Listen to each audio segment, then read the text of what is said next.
பணம் கொடுக்குறாங்க sir. Government hospital இருக்கிறவங்க பணம் வாங்குறாங்க சார். எவனு பணத்தை சம்பாதிக்கிறாங்க. திங்கக்கிழமை நீங்க வாரம் கவர்மெண்ட் ஹாஸ்பிட்டல் பிரைவேட் ஹாஸ்பிட்டல் போகுது சார்.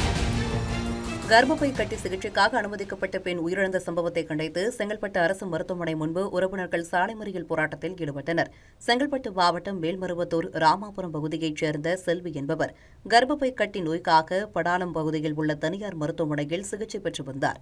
கடந்த 27ஆம் தேதி தனியார் மருத்துவமனையில் செல்விக்கு அறுவை சிகிச்சை நடைபெற்ற நிலையில் எந்தவித தகவலும் அளிக்காமல் மேல் சிகிச்சைக்காக அவரை செங்கல்பட்டு அரசு மருத்துவமனைக்கு அனுப்பி வைத்ததாக கூறப்படுகிறது. செங்கல்பட்டு அரசு மருத்துவமனையில் அனுமதிக்கப்பட்டிருந்த செல்வி சிகிச்சை பலனின்றி உயிரிழந்த நிலையில் தனியார் மற்றும் அரசு மருத்துவமனையின் நிர்வாகத்தை கண்டித்து உறவினர்கள் சாலை மறியலில் ஈடுபட்டனர். பணம் கொடுக்குறாங்க சார். கவர்மெண்ட் ஹாஸ்பிட்டல் இருக்கிறவங்க பணம் வாங்குறாங்க சார்.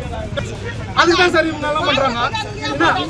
மாசத்துல திங்கக்கிழமை நீங்க வாரம் கவர்மெண்ட் ஹாஸ்பிட்டல் பிரைவேட் ஹாஸ்பிட்டல் போகுது சார். பிரைவேட் ஹாஸ்பிட்டல் இங்க இருந்து வண்டி வச்சு எடுத்துட்டு போறாங்க. ஏன்னா ரவுண்டிங் போறாங்களா கணக்கு கட்டணும். எப்படி சார் இது? எதுக்கு சார் அவன் எதுக்கு சார் ஹாஸ்பிட்டல் வச்சுருக்கான்? அவன் எவனு பணத்தை சம்பாதிக்கிறாங்க.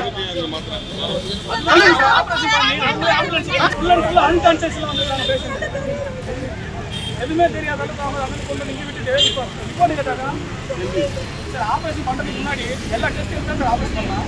இப்போ ஹார்ட்ல ஓட்ட இருக்கு, இதயம் வந்து ரொம்ப பலவீனமா இருக்குது, நுரையில தண்ணி இருக்கு, கிட்னி ஃபெயிலியர் ஆகுதுன்னு சொல்றாங்க. இந்த ஆபரேஷன் பண்றதுக்கு முன்னாடி இவங்க எல்லா டெஸ்ட்டும் எடுக்காம இவங்க எப்படி சார் ஆபரேஷன் பண்ணாங்க? எல்லா டெஸ்ட்டும் எடுத்து தான் சார் ஆபரேஷன் பண்ணலாம். தப்பங்க இல்லை சார், எல்லா டெஸ்ட்டும் எடுத்து தான் ஆபரேஷன் பண்ணலாம்.